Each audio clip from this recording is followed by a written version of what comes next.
Alcoholic. Round 2. So if I mess this one up, you just blame it on John. So let's have a moment of silence followed by the Serinity prayer.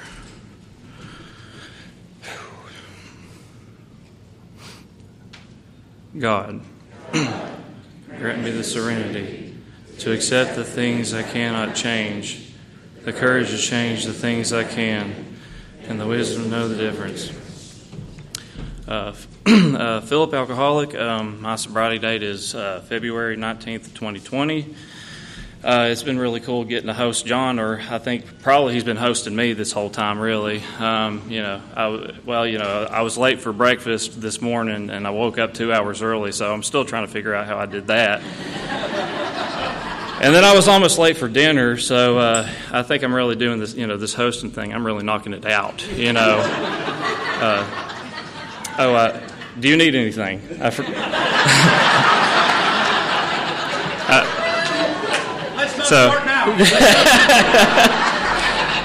to ask that like all day. But seriously, thank you, John, for just letting me be a part of your group. And I don't meet people very well sometimes. I still get a little cagey, and just letting me just feel like you're a part and just making me feel welcome. So that means a lot. So. I'm really looking forward to hearing his story, and so I'm not going to take up any more of his time. So I present to you John E.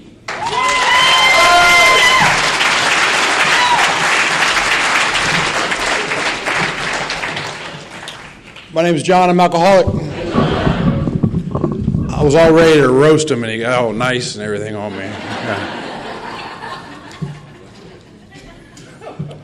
My wife's been working on my sarcasm, so we'll see. This has been a really, really great conference. I mean, the talks have been whatever,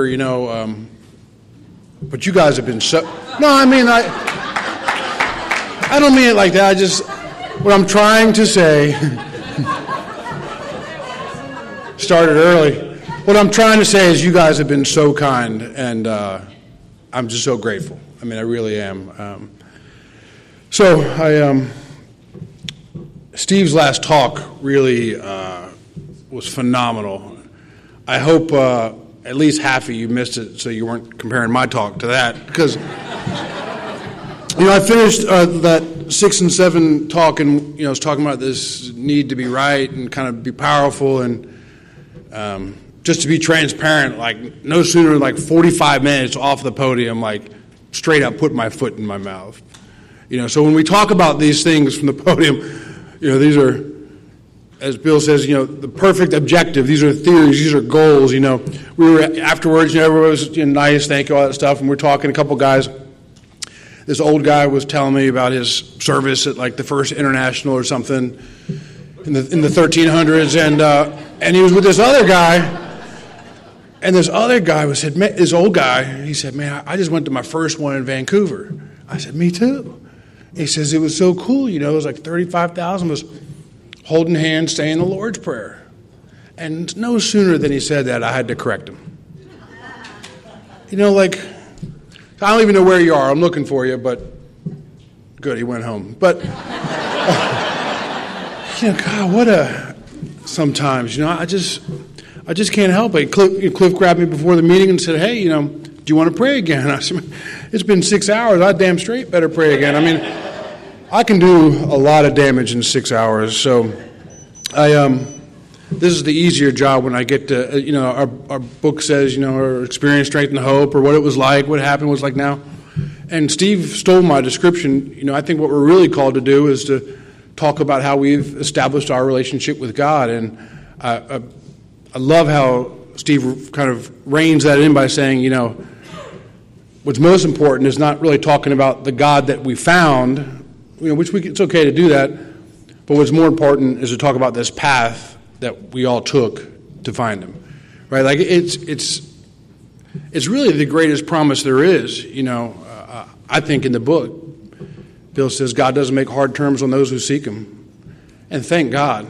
If it was a merit-based deal or some type of thing based on my worth, I'd be in big trouble. I get to spend a little bit of time with Steve now and again, and Steve's a week long more sober than I am. And we were breakfast a little while. We go to breakfast every now and again, Blue Moon, and Steve helps me with some stuff that I don't want to talk to my sponsor about, and because I don't like the answer he's going to give me, so I'm going to go to Steve or somebody else. But Steve's been a big help to me, and that talk that he if you weren't here, I'm telling you, get that talk and listen to it. It's just incredible. And Steve will say something to me, and I'm like, man, I never thought about it that way. And I'll say, John, in a week, you'll understand, He's used that a couple times on me. I'm only here, as our friend Joe says, thanks to the kindness of strangers. When I walked into Alcoholics Anonymous for the first time in the winter of 1988, I was not a high-value draft pick. The old-timers weren't like, oh, man, I get to help this guy. I was the AA class clown. I wasn't like, well, yeah, I was. I came in late and I left early. I bummed all your cigarettes. I was trying to flirt with the girls. And I just, God forbid there wasn't very many people there and they had to call on me. The nonsense that would come out of my mouth. I hope I never forget that. Because I often find myself in my home group going, this clown again? I forget that I'm that clown, So to our new friends and who are just, as uncomfortable as Philip is after 5 years, welcome.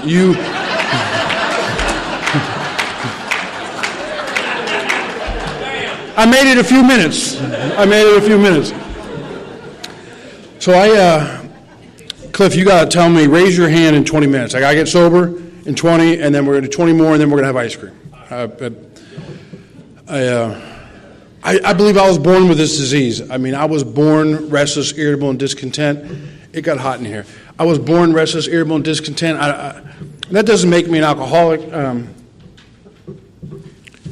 I was born with this spiritual malady. What Leslie was talking about shook me up. It was like, here's this young black short woman in California talking about not feeling okay in her own skin as a child, and I'm 3,000 miles away on a different coast, this tall, gangly white kid not feeling okay in my own skin. The language of the heart of Alcoholics Anonymous, cannot be replicated, it can't be duplicated, can't be pretended.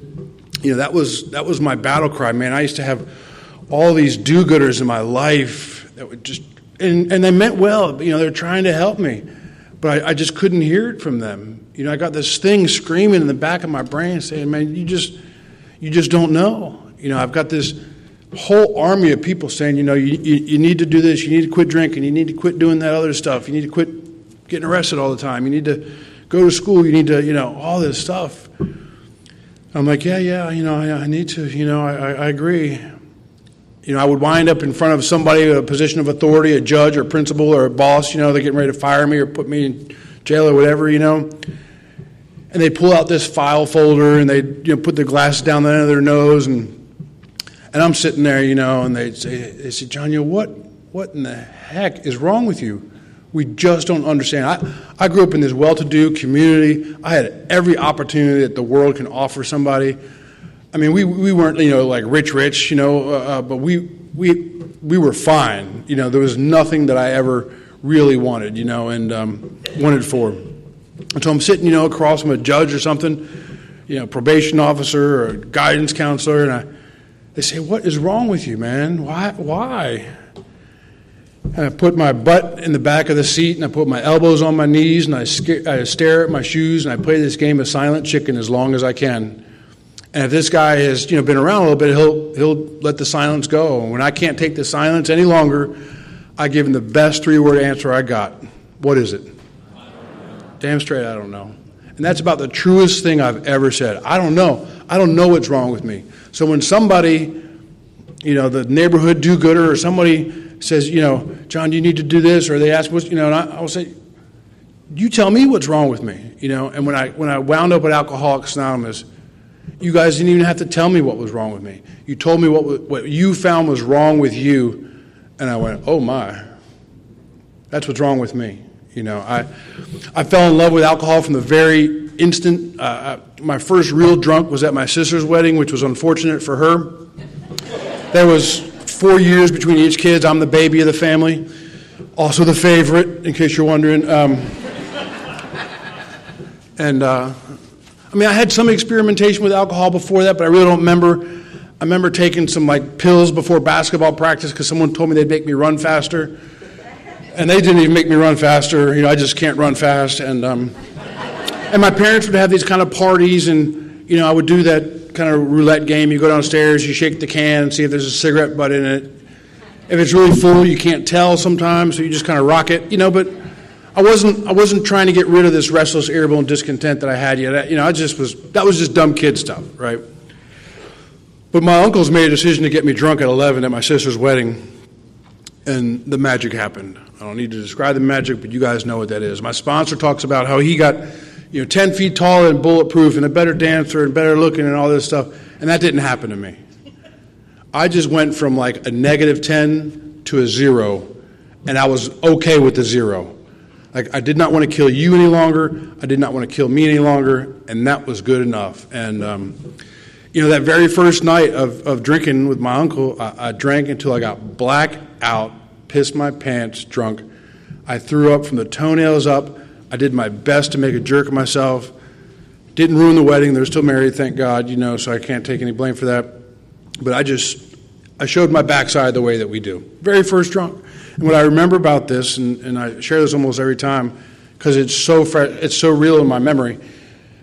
We're sitting the next morning. They had this breakfast for the bride and groom. They're sending them off to their honeymoon. It was at my uncle's country club. There's about 15 of us, and conversation started about the night before and little Johnny's behavior. My old man was a drunk, died a drunk, and was a drunk. And my mom thought that night her job was to keep him from ruining the wedding. Little did she know Johnny was going to make his debut into alcoholism. And so, my brother thought it was funny. My dad kind of thought it was funny. He was just glad not to be the one in trouble this time. The younger sister thought it was funny. The bride and groom didn't think it was funny. And then I had this old battle axe aunt. Her name was Martha. She's still on and off my resentment list. She's been dead 30 years, but, if I told you what she did, you'd be okay with it. I'm kidding. But that morning, she said, they were talking about it and how sick I was, because I was thrown up all over this wedding. Just like projectile colic baby, boom, just crazy town. And she said, I bet he'll never, ever do that again. And I remember thinking, oh, man, I can't wait to do that again. I really, because there was madness in my house. My old man was a drunk, was a crazy drunk. There was no physical violence, but there was some I don't want to call it verbal violence, but the verbal abuse was unbelievable. I wish he'd have beat me instead. Now, I've never been beaten, so I don't, I'm not making light of that either, but it was awful. And so all this craziness happened. I love how my friend Mike describes it. He says, I absorbed all of that madness, every broken glass, slammed counter, door, all this madness. I absorbed all of it, but I understood none of it. Now, that doesn't make me an alcoholic. My oldest sister, my brother were in that house. They're not here in Chattanooga, on a Saturday night talking about their defects of character, But what makes me an alcoholic, on top of this restless, irritable, and discontent that I have, is that when I have one or two, it's 20. I just do not have the ability to moderate, and I don't even want to moderate. What's the point? I never said, oh, Philip, let's go split a six-pack. No, when you're a budding teenage alcoholic, there's no time for that. You gotta rock it. And I was fortunate that my old man, he owned a number of bars, and his little alcoholic cycle was he'd open a bar, and that didn't go so well because he was an alcoholic, and that would close down, and lots of alcohol would come home, and then he'd get his bankroll together and do it again, And I went, so our house had tons of alcohol, whatever you wanted, unaccounted for. And it made me very popular in elementary school and junior high. And, like when you're 11 years old, you're not like crushing the fifth every day, on the way to school. But, man, in no time at all I was. I don't know what the age was. And the problem for me was, as I said, I don't have a moderation switch. I don't have an off switch. The object is to get blacked out, I didn't know it was called blacked out. I thought you just time traveled a little bit. Start drinking on Wednesday and see what happens, and I was okay with that. I heard someone talking earlier about the 10-day LSD trip. Similar issue with the mushrooms, but I don't want to divert from our primary purpose. So, I'll say quickly, I'm going to give you an opinion that you don't care about, but I think it's briefly okay to talk about drugs from the podium. Dr. Bob talked about drugs in his story, and last I checked, he was a pretty good AA member. So, I had to use some outside issues, or else I'm throwing up way too early in the night, and I'm blacking out way too often. I'm doing things I just, I'm like the laughing stock in 9th grade, 10th grade, 11th grade in the morning, and I got no idea what it's about. None. God knows. And 30 years later, I don't want to know. And it got out of control. My old man got real sick. My mother, God bless my mother, I'm the last of 4 kids, and so she is done raising kids. And that's not, she just was done. She had me late in life, and, she was just trying to keep everyone alive. She's trying to keep the bills paid, she's a typical Al-Anon, put your head in the sand. She's told my wife a number of times, listen, honey, just put your head in the sand and pretend it's not happening. That's my mother. That was my mother's motto, which worked out well for a budding alcoholic. And it just got out of control. I didn't go to school. It seemed kind of pointless to me because coming, up in this well-to-do community, they would put you into the next grade regardless of what you did. This is really, I guess, the early '80s. They were not having a failure on their record. Hold back. They're keeping data. They're not having losers in their school. And so, if you were alive and breathing the first day of school, you went to the next grade. They would give us these standardized tests, and I would write things in those standardized tests in the bubbles that weren't very pleasant to the person. Started with an F and whatever. I just thought it was cute. And I didn't. Bill talks about the alcoholic thinks his life is the only normal one. And that's what it seemed to me like, why are these people doing what they're supposed to be doing? Because I'm doing things my way, and it's going great. It really was. For a brief period of time, for 6 or 7 years. And those outside issues, man, they just got me here faster. It was just like adding water to a chia pet. Everybody remember the chia pet? You could get back in the 80s on TV for last-minute Christmas present, You just added water to this little potted thing, and that's what it did. It just got me here faster, got me consequences that I would not have had probably drinking. Thank God I never got a driver's license when I was out there. And even without the driver's license, I managed to get arrested a couple times driving. First time I got pulled over for DUI, I was 14 years old in Ocean City, Maryland. Didn't go well. And then I had this really bad stretch of bad breaks and understandings with the police department. I got arrested 3 times by the same cop with the same buddy on the same street, in the same car with the drugs in the same spot in like a 6-week period of time. And thank you, sir. And if you're not familiar, the only reason why I got pulled over is that cop had issues. You know what I mean? I will share with you my full flight from reality. I was convinced this cop pulled us over because he was black and I was white. I'm not just trying to be funny. Like, lie detector, I'm passing that. I didn't know what reverse racial profiling meant, but that's what, in my mind, he had done. We're well-to-do white kids, and he's a black cop, so he's got to have an issue with us. I could not fathom that the reason why he pulled us over is we're driving around a 1974 Datsun B210 that's mustard yellow, green hood, gray door, holes in the floorboard, 40 Grateful Dead stickers on the back and smoke trailing out of the side like the Cheech and Chong mobile, right? That's not why he pulled us over. Couldn't have been. It's because I'm white, you know. I've never failed a class. That was my fault. I never got fired from a job. That was my fault. I mean, they did not pay me enough, and I took it upon myself to make up the difference from the cash register. You know what I'm saying? If they paid me right, this would not have happened. And because I was certainly worth $30 an hour in 1985. I remember working at this deli, you know. I'm really good with math and with numbers. I can remember that type of stuff. And I remember what the price of whatever the case was. I don't know, $9.99 or something back then. $4.99 for, you know, maybe Schaefer beer. You know, I love the Schaefer beer. Each one tastes different, right? You know, so $4.99 with the tax is like $5.25, I guess it was, because tax was 5%. And I remember, you know, I'd ring up something for them, ring up something for me, ring up something for them, ring up something for me, and I, no thought at all. They underpaid me. They treat me like crap. You know, screw them people. Just delusional. And so this, are we close to 20, Cliff?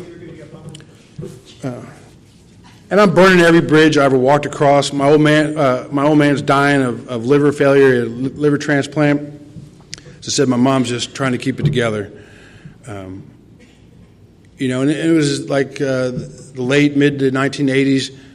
It was just a different time. I mean, there was no adolescent IOP. There was nothing for adolescents. You know, God bless my mother. She dragged me around to all these people trying to fix me, you know, especially after all the arrests, you know. And I remember when I finally, I broke my mother. I broke this woman. I remember I'm walking down the steps, and I hear her on the phone. She's talking to somebody, and she says, I surrender. I quit. If he wants to drink and drug himself to death, I cannot stop him. He'll be dead by the time he's 18. And my first thought is, thank God. Leave me alone. Because they kept giving me these drug tests and these, you know, because she feels like she's got to do something, right? Because now there's evidence, you know, of what's going on in my life. And it was just a mess. And I'm in night school and summer school all the time because I can't keep it together. You know, I remember this principal came to me. He said, John, you know, you have exceeded the maximum unexcused absences in the state of Maryland. But if you can come the next 11 days, we will forget about that. But you have to show up and you have to take the final exam. Can you do that? And I'm like, yeah, I can do that because night school sucks and summer school sucks. And like 2 days into it, some dude that looks like Philip sees me in the hallway. He's like, hey, I got an idea. And I'm like, tell me more, you know. And I think I've changed my mind.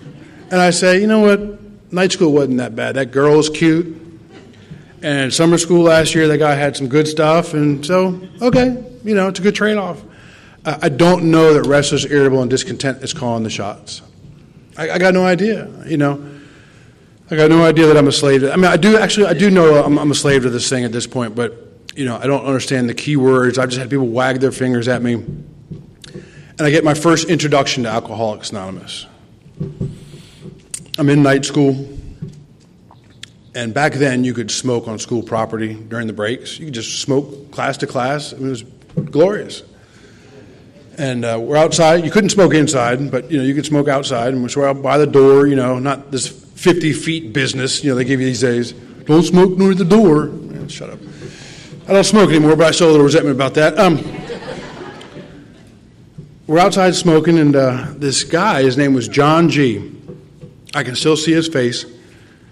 And he says, hey, you know, after class is over tonight, me and somebody else, we're going to go down to the Rockville Metro Club. They have a 10:30 AA candlelight meeting. Would you like to go? Now, I had just had all these arrests. Mind you, he didn't ask anybody else. I'm not sure if it was my attitude or my aroma, but something led this guy. You know, he probably had some crazy sponsor said, find a new guy to work with, you know. So there I am, and, you know, blitzed, you know, and he says, I got me a new guy. And I said, well, what do you do with this A&A? And he said, we sit around a long table, and we drink coffee, and we smoke cigarettes, and we talk about not drinking. I said, on purpose? And he said, yeah, on purpose. That didn't sound very sexy. But I had these court cases, which were, to me, pretty dramatic. I mean, not to you guys, but they seemed dramatic at the time. Because when you get arrested for a bunch of drugs, they add all these fake charges to you. There's a term for it nowadays. It's called, my daughter's a defense attorney. I can't remember. She told me what it was. But, you got a bag, and you got maybe another 30 or 40 little bags with you. And then, you got possession, attempt to distribute, conspiracy to distribute, thinking of distributing, almost distributing tomorrow, and you got 6 felonies, and it's like, God damn, that's real time, And I'm, not far away from being 18, and they really hadn't started charging, that meant something. Nowadays, they just charge you as an adult. They don't care. Back then, in a pretty well-to-do county, I'm still a minor, thank God. And but anyways, so this guy says, do you want to go? And I say, well, I'm on the Potomac version of house arrest, which means the judge released me to my mother. And I called my mom up, and I said, hey, you're not going to believe this, Mom. This crazy guy, I'm not sure, if he's mentally ill or what, but he asked me if I wanted to go to an AA meeting. Well, what do you think? And she said, please go. Click. And I went to this AA candlelight meeting, and the best description I've ever heard of it was the bar scene of Star Wars. It was, mind you, a 10:30 candlelight meeting, and so the lights were already dimmed. They had some candles that were burning in some old Maxwell House metal cans. And there was a disco ball that was turning because they had danced there every Friday night, and the smoke was so bad. I mean, every walk of life was in that place. Bikers and bankers and hookers and lawyer, the whole nonsense was there. And I was like, wow, what is going on here? There was this cute chick, Princess I Want to Lay You over there, she was hot until they turned the lights on,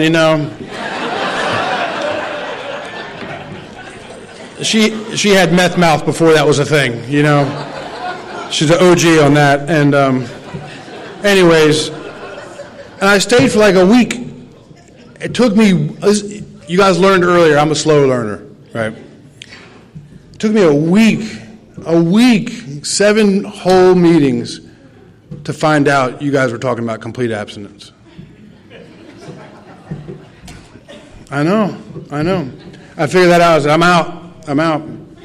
And I had 90 days until my court date or something, so I'll deal with that later, No need to prep for that court trial, And I don't even really remember being there at court. All I remember is the judge gave me an option, which really wasn't an option. He said, listen, you're going to be 18 in a couple months. I'm going to sentence you to 18 months, or, and you're like, oh, or, what's the or? I shared with you earlier, the state of Maryland had started the nation's first recovery high school. Montgomery County is huge, 30 high schools, and so they grabbed 2 drunks and 2 junkies out of every school, and they put them all in the same building. And it was run by this woman that was in recovery, and it really wasn't like school. You just do recovery stuff all day long. Groups, recovery groups. Little 3 + 5 = 8. And okay, you get a degree.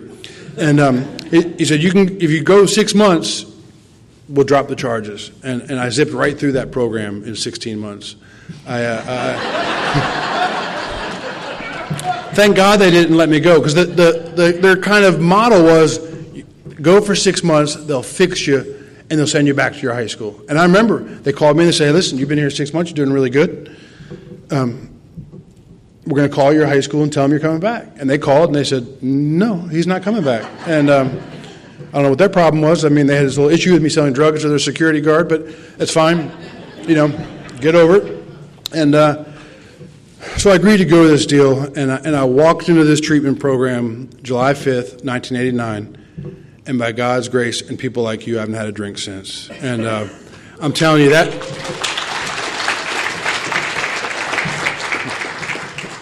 You're clapping for Alcoholics Anonymous, because I'm telling you, when I got there, I did not say, oh, I'm going to stay here for the next 36 years. I mean, I'm a kid that's dying. I don't know any better. I'm just getting the heat off. I just don't want to go to jail.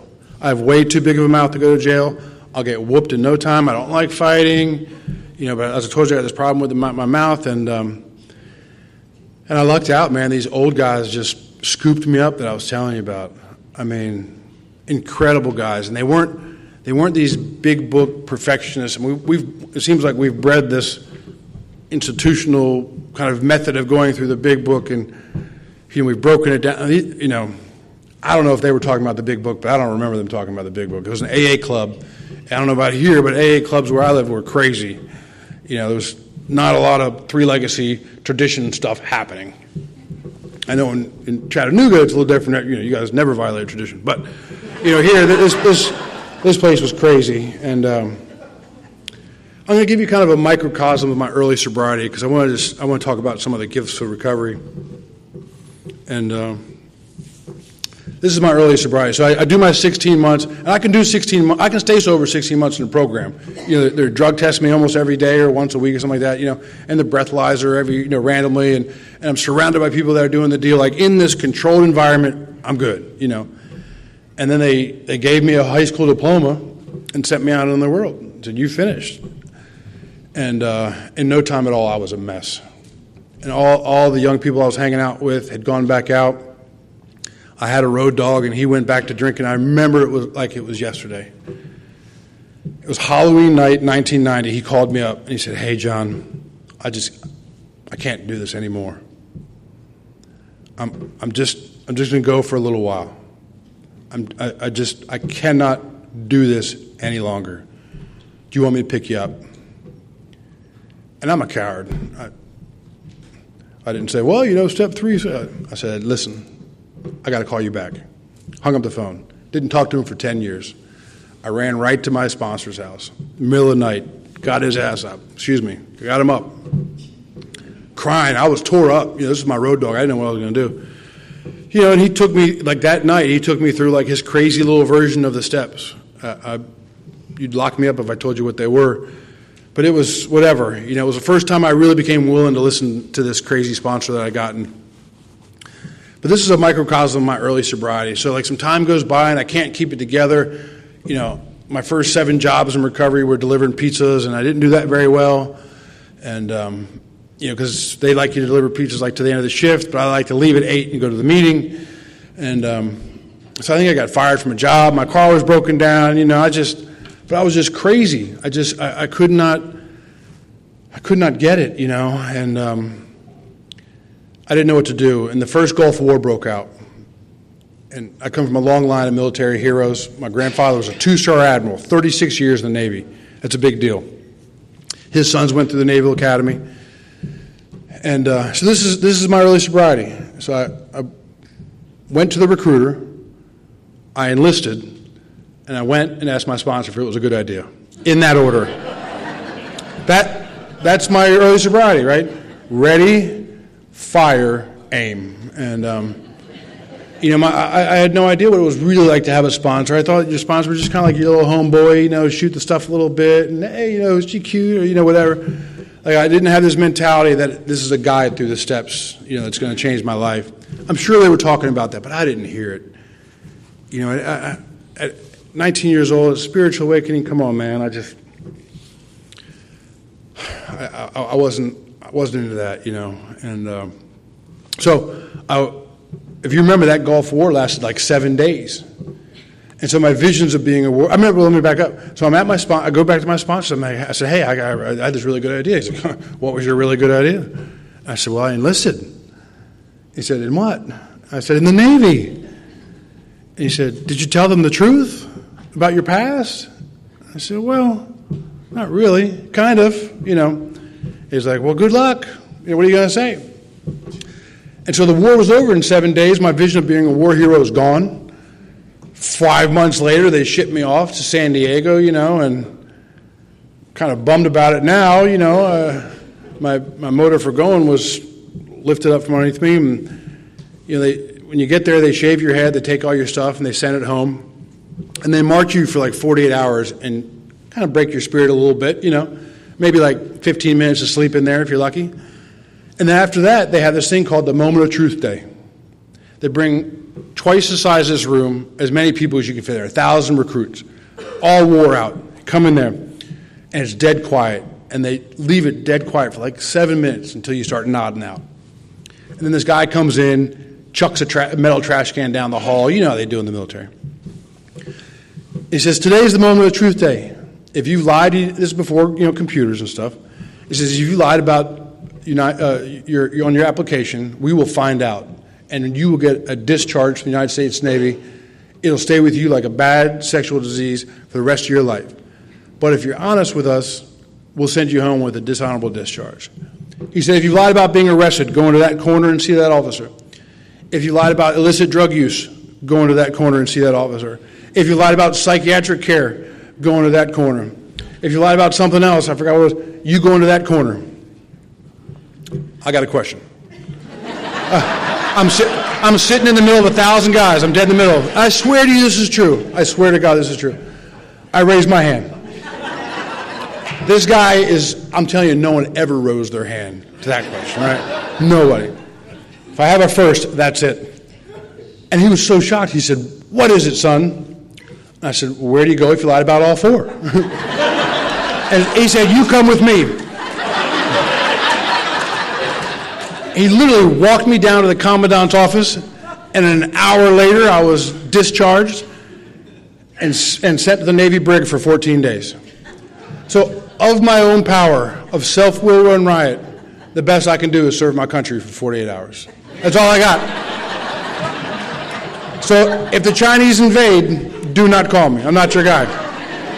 I'm not your guy. And I got home.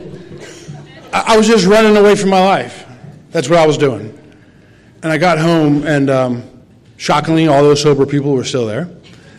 And there was this crazy group of like 8 people out of our AA club of maybe 60. And they had this glow about them that I could not identify what it was. They were genuinely happy.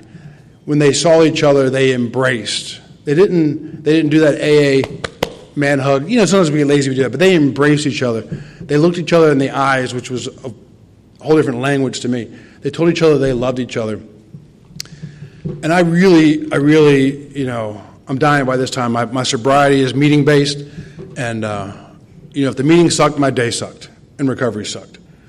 But if something like inspirational happened, I'd be lifted up for the day, or, if Philip was going to jail for 7 months, I'd be a little grateful about that, whatever it was. And they had this every night after the meeting. They would congregate, and they'd have these really intellectual conversations about, are we going to Bob's Big Boy or Denny's? And I so desperately wanted to go. I could not go back to Mama's one more time and stare at the ceiling and listen to Cliff Roach talk again. And I moseyed over to them, and I pretended to be doing like a little cleanup, straighten the chairs. I might have picked up an ashtray or something. And I sent them these telepathic messages to invite me. They were good ones. I finally trained my wife to receive my telepathic messages after 30 years. And they didn't invite me. And I left pissed. Because I'd walked into that meeting making a deal with God. And, I was like, man, you got to do something, God. This is not working, brother. This is not working. And they didn't invite me. And I didn't have a way home. And I stormed out of the AA club, and I relatively slammed the door, I didn't want to slam it so much where they said, don't come back here.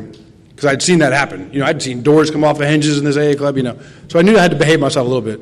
But I wanted to make sure they knew that I was leaving. And shocker, nobody ran after me. And I started walking home, which was a bad decision. My mom lived about 7 miles away. And as I approached the corner, I can still see it today, on East Goody and Rothgap Drive in Rockville, Maryland. If I went left, I'm pot committed. I'm walking. Nobody's stopping because everybody turned right at the end of that street. And so when I got towards the light, I slowed down a little bit to give people time to reconsider. And this old guy, Charles, pulled up. Charles was one of the 8. And it was my Ebby. My Ebby showed up again. I've had so many Ebbies in here, I don't know. We've all had a million Ebbies. And he rolled down his window, and he said, hey, man, we're going to go eat. Do you want to go? And you would think anybody with any sense would say, thank you. You're so kind. I'd love to go. Not me. Not me. I still got some ego. I'm not dead yet. I still got some ego. But I'm scared enough where I don't say no, but the ego is still in there. And so I say, well, I don't have any money. And he said, John, seeing that you're walking, your financial position was not in question. Charles, that was Charles' best way of saying, just get in the car. Right. And so Rick was in the front seat, and Rick hopped out. It was a 2-door gray Citation with burgundy wine pleather. And Rick folded up the seat and looked for me, gave me the eye contact get in the back, loser. But I got a week longer than Rick. And so now I'm really pissed, but they said, get in the back. And so I got in the back, I'm sitting back there, and I want to be a part of the conversation. So I'm kind of leaning forward, I'm on the hump, my knees are up by my ears, I could have changed the radio station with my foot, but, and they took me to Denny's, and they put me in the middle of the booth. I didn't know they knew what they were doing, but they put me in the middle of the booth, and we drank coffee, ate pancakes, smoked cigarettes all night long, all at the same time, and it was like, those were grand days to be alive, man. You could just smoke anywhere. I have not gotten over my obsession for nicotine, if you haven't figured out. And this old boy drove me home, because Bob's Big Boy was 10 or 15 minutes of the way. He drove me. This guy is like a dinosaur. He's 380 years old. He was 55, I'm 53, mind you. But I'm a kid, I don't know. And this old guy with no reason, no logical sense, drove me all the way from Gaithersburg to Potomac. He's like, hey, tomorrow we're going to go to the 6 o'clock meeting. Do you want to go? He's like, you don't have to say it. I'll come pick you up. Because I was like, I don't have a car. Obviously, I'm walking. And he came and scooped me up, and night after night he would do that. And these guys just loved me the best they could. And the ego quickly, rebuilds itself. And so I'd been kind of dating this girl before I left to be a military hero. And when I got back, she was still available, so I took her hostage. And we got married, and because the clock was ticking, I was 20. And I had a plan, I wanted to have a bunch of kids and stuff like that. And we didn't make it a year. She had some more sobriety time. By this time, I have 2.5 or something, 3 years of sobriety. And we got married and divorced really quickly, And around that time, I met my beautiful wife that I have today. It's kind of ironic. When I met Renee, my wife, she was married to somebody else, and I was engaged to this woman, Lori. And in fact, her husband was an usher in my wedding. But we used to play cards together, the four of us, her with a different spouse, and me, and God figured all that out, got rid of those people, and I'm really grateful for it, and my wife Lori left on a Monday, and Renee and I went out on a Wednesday, and thanks to you all, next month we'll be married 29 years, and no credit obviously to me. You guys heard that part of my story. That is. I think the president gave her a Medal of Honor for that. And we started this AA life, man. It was awesome. She's on fire. She's doing the deal. She's sponsoring a gazillion girls, and we both wanted the same things. And she already had this little baby girl. And so we just started having kids. Every 9 months and 5 minutes. It was just another one pop out. It was great, and we had this AA house, even back then in early sobriety. We just knew, man, this is not our, we don't deserve this place. And we just filled it up on Friday nights after our home group. We'd all come back and play cards and eat pie and ice cream. My kids did not have regular friends, We asked my 3-year-old John at the time, hey, who do you want to have for your birthday party? And they're like, call Steve the plumber, and Prison Pete, bring Prison Pete, And I swear to you, my son learned how to play chess from a guy. He'd been in prison for 30 years and had 4 teardrops, thank you, on his eyelids, He didn't know the difference, it was just the AA dream, and I started chasing all that outside issue, Bill talks about less problems of money, property, and prestige diverse from our primary purpose, and I just, I got drunk on pleasure, When Bill talks about it, I think it's in the 6th step or the 7th step, when the choice was character or comfort, we chose comfort. And I thought that's what life was. Yes, I wanted to have a family and love us and have this great relationship and be sober, but man, I love pleasure. I'll pay double for first class on a 13-minute flight. I just, just to feel like I'm something, I don't care. And so, a lot of it was like this, what I grew up in, this idea of materialism in the 80s. I'm not blaming anybody else, but that was that's how I grew up, was this idea of attainment that's, accumulating these outside stuff is where it's at. I remember my grandmother, the favorite person on my planet was my grandmother. But I remember when we were bored as kids and she was trying to keep us from doing something, and we'd play this game. She'd say, John, what would you do with $1 million? And I would sit there and fantasize, and I'd say, Nana, I'll buy you a car. And it's that was the mindset, fantasize about getting something out of there. It was never an inside job. My parents didn't go to church unless somebody was married or buried, And, we had this nice house, and we upgraded, business is doing good. And I just made a complete mess of it, man. God. As I said earlier, self is insatiable, and I had an affair on my wife, and she was devastated, man, because she had kept her end of the deal.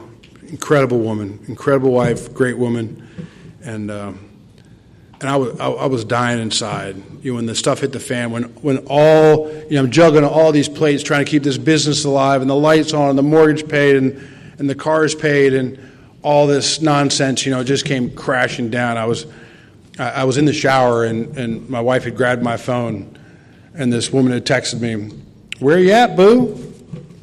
That's tough to explain. And I didn't have the energy to lie. It was obvious what was going on, and she had a meltdown. And I have her permission to say this. She struggled with an eating disorder her entire life, and it woke up her eating disorder, because in her mind this was certainly her fault, which it certainly wasn't, and I hit this spiritual bottom, man. I said that prayer that I shared with you earlier, God, fix me or kill me, do one of them quick, man. And I meant it, and even though I had surrendered it, I'm getting ready to kill myself, man. 18, 19 years sober, that's the best option I can come up with, running things myself, When I'm laying on that kitchen floor, I'm thinking, rifle or shotgun? Rifle's no good, because that'll go through the ceiling and kill my kid with my luck, and I'll definitely go into hell. Shotgun's the answer. And I'm going to tell you what happened. I'm on this floor, and it's 3 o'clock in the morning. I am dying. I am dying a spiritual death. If I'd killed myself that night, the autopsy should have read, or the death certificate should have read, untreated alcoholism. And my wife came downstairs and she said, I don't know what's going on, but it's going to be okay. It's going to be okay. And I did not dive right back into the work. I just had this surrender, and I had to borrow a car to drive an hour away to work at a place similar to one I once owned, as the book talks about. And I'm just dying, man. I'm driving, I'm back and forth, and I told you earlier, I'm trying to find some meetings where nobody knows me, because I crapped everywhere that where I'd been before, and I'd gotten home from work one day, and this woman, Ursula, still sober today, 20 years, my wife was working with this girl, and she said, hey, I heard this talk, you might want to listen to it. And it was this fourth-step talk from State Line from 1,000 years ago, and I'm listening to this talk, and I'm like, holy moly, I have not done this prayer work this guy's talking about. I'm like, I got to do something. Because I had asked this guy to be my sponsor at the time, when I'm trying to fix this mess, right? And I didn't even tell you. So in the midst of all that, I fell off a ladder from 16 feet, and I broke my arm at 90 degrees and my pelvis in 3 places. And I'm stuck in a lazy boy chair for like 6 weeks. And I remember when they sent me home with this pain medication, my wife says, the label says every 4 hours. Don't ask me for it in 3 hours and 55 minutes. Don't think about it. Like, I'll be back here in 4 hours. Thank God she had that medication. And I'm just down there in this lazy boy chair, man. It's like 6 weeks stuck with self. Like, even the pain medication didn't take that away. And that's what led to that bottom in the kitchen floor. And it was the greatest example of practicing these principles in all our affairs. This woman did not see, her husband down there, a future husband, maybe this will work. She was trying to care for one alcoholic, and she called a bunch of guys to try to come pick me up and take me to meetings. This guy, Mike, picked me up all the time, man. He put me in a freaking wheelchair. I'm a 35-year-old man in a wheelchair, Can't even barely wipe myself. Can't, not eating nothing. I was like 180 pounds. And he would take me to these meetings, and my ego's like, man, they all know you're a loser, man. This is not for you. And I love Mike. Mike's a dear friend of mine. But I said, Mike, do you think I need to do a 4-step? He's like, no, I don't see why not. Why you need to do that? And I just explained to you what my life was like. And I knew that answer was wrong. I was like, brother, if the steps aren't going to help me, give me back that shotgun. And so this woman had handed me this talk, and I was like, man, I got to call this cat. When you're drawn to something, you just have to do it. And he said on this talk, hey, look me up on, my name's in the book, And so I Googled him, and so I'm driving to work, and I'm thinking about putting my car into an 18-wheeler. And I said, I'm going to call this guy instead. I'm going to Google his name. And if there's more than 3, he had a very common name. And if there's more than 3, I'm not going to call. I'm making deals with God again. And I Google it, and there's 1 name. Jesus. And so I write, no need to act quite yet. I put it on a little Post-it note, and I put it on the dashboard of my car. I'm going to think about this for a while. Driving back to work, I'm still dying, and short version is I called this guy about 9 o'clock in the morning, 8 o'clock Central Time, and I said, hey, man, I'm dying. I heard your talk, and I'm not going to make my next AA birthday if I don't do the steps the way that you're talking about. I've never done it that way. You're talking Greek to me, but I'm dying. I need your help. And he said, I don't know about the God of your understanding, but I just got off my knees asking God to send me somebody to help, and I guess you're it. I didn't know he said that prayer every day. But that particular day, I was the golden child, you know what I mean? I'm like, really? I didn't know people really made that prayer, right? The book, somewhere in the book it says, each morning we ask God how we can be helpful for those who are still sick. I thought that was just an idea, like not really a practice. And he said, but I'm not going to do the 4-step with you. I thought, Jesus, man, I just told you the problem. I diagnosed the solution. Where's this communication issue going on? And he said, if you want to do all the steps, I'll do them with you. He said, you don't stay sober 19 years by accident, but maybe you missed something. Maybe it's just a layer of the onion, but I don't know, But you're not going to have a new experience if you don't take a completely, he said, if you're not willing to set aside everything you think you know as we go through this process, he said, let's not waste each other's time. But if you're willing to take it with the approach that you know nothing, I promise you'll get the greatest promise in the book. And I said, all right, I'm in. I'll do whatever you tell me to do. He said, I don't need you to tell me I don't need you to do whatever I tell you to do. I just need you to do what's in this book together. And we went down this path together and had an incredible experience.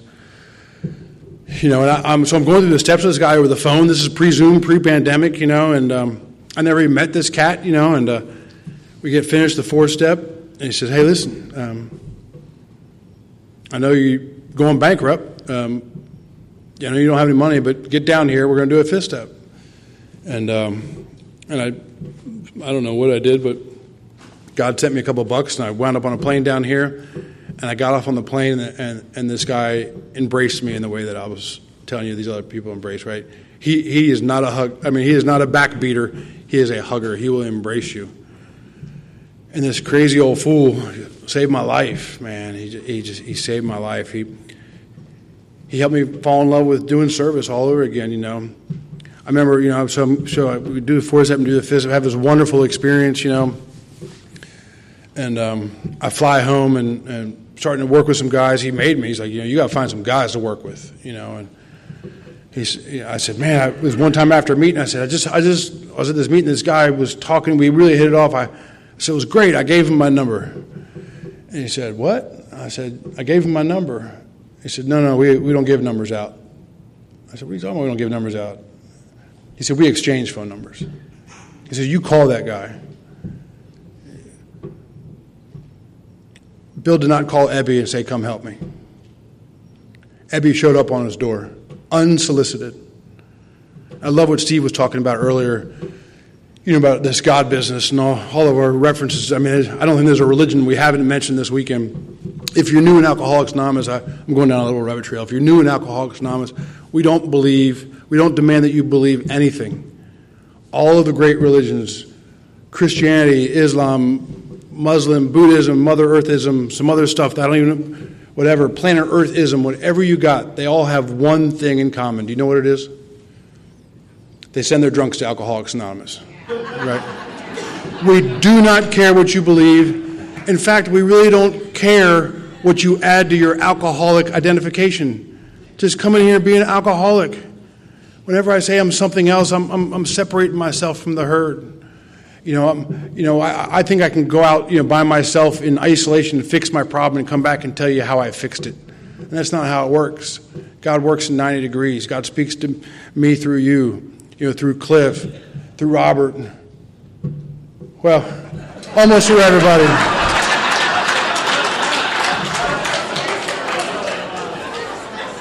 What time did we start?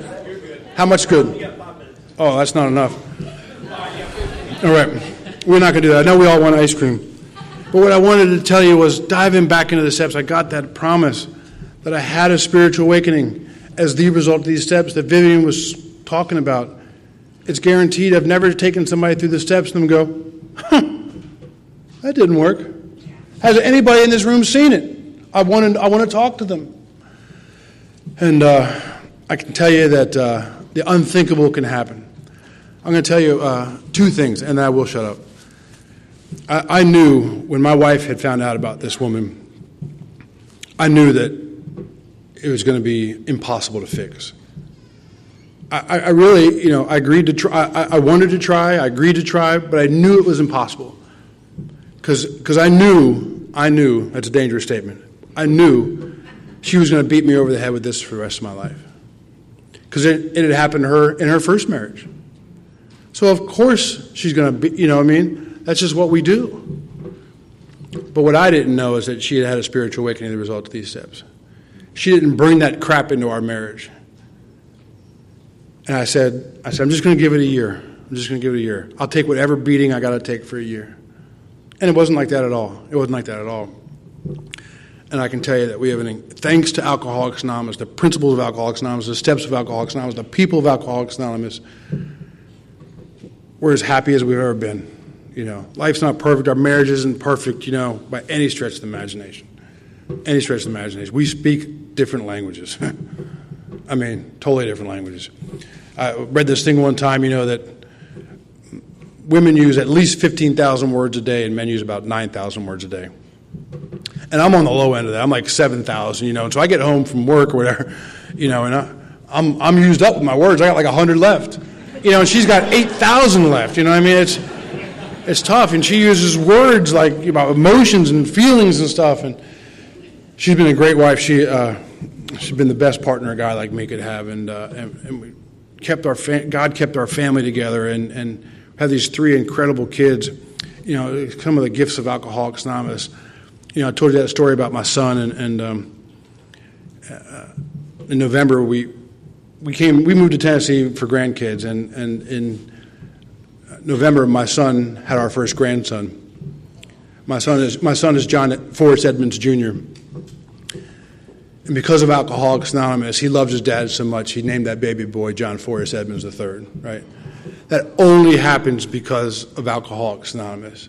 When my son was becoming a Boy Scout, an Eagle Scout, one of the things they do, they bring you into this committee and they kind of grill you a little bit. You know, they want to make sure that your mother didn't do all the work. But he's a good salesman.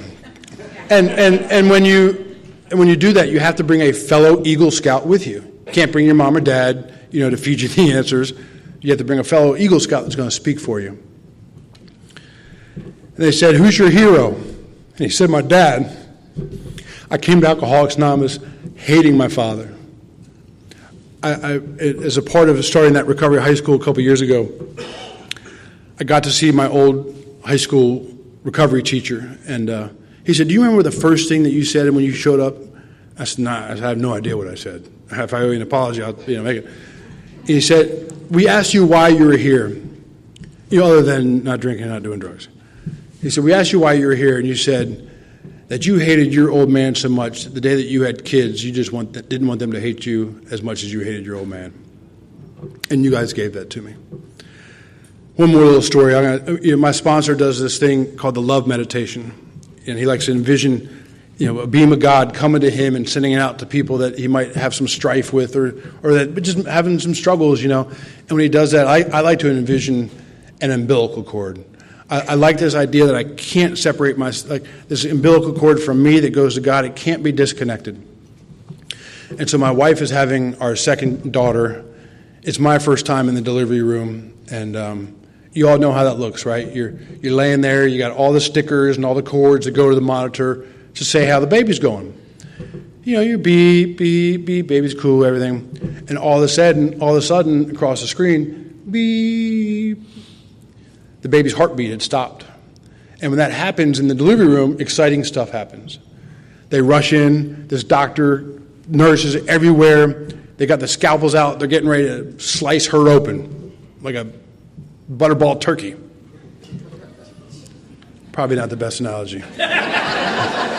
And this old school nurse comes in, and this would not happen today with the way the laws are, insurance companies. This old school nurse comes in. The doctor is right there. And she checks him. She says, "Hold on, baby." And she said, "Honey, you roll over on all fours." I'm like, what is going on in this place?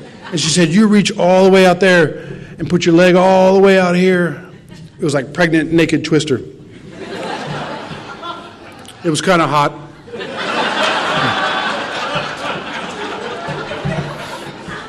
And after a long minute, beep, beep, beep, beep, the baby's heartbeat came back.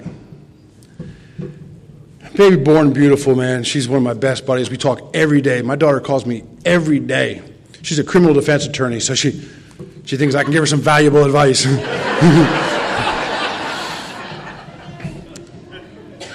And before we left out of the hospital, I saw that nurse. I said, "Hey, what the hell happened in there? I got to know." And she said, "Sometimes, right before the baby comes out, they squeeze their own umbilical cord so hard they stop their own heartbeat." And that's exactly what I do with this umbilical cord to God. I squeeze it so hard with fear and self, doubt, lust, envy, comparison, whatever it is. And that's why I have to be surrounded by you people. 36 years sober, I have to be following somebody. It is non-negotiable. I have to sponsor other men, and not just guys with 20 and 30. I got to sponsor new guys, right? Page 100 says, "You and the new man must," right? I have to. Almost inevitably, when I get to do one of these things, and it's a big honor to be here, some old curmudgeony guy will come up to me afterwards, and he'll say, "Man, I liked what you talked about sponsoring people and going to prisons and jails. I used to do all that stuff. It was great. I used to do all that stuff." Where are all the new guys tonight? Where's the halfway house here tonight? I don't know. I can't be a used to be. If I get separated from you guys, I will start squeezing that umbilical cord. And so I have to have this takes a whole village. I need a guy to say, "John, you're squeezing." and we do some step work. We do these disciplines, little prayer, meditation, inventory, amends, whatever it is, and release that grip and allow that power flow from me to God. And that has never ceased, right? God hasn't gone anywhere. I love what Bill says. At the end of the day, deep down inside every man, woman, child is the fundamental idea of God, right? We were born with it. I'm so grateful to spend this weekend with you guys. I love Alcoholics Anonymous. Thank you for your kindness. It is so good to be with you. I love you. Thanks.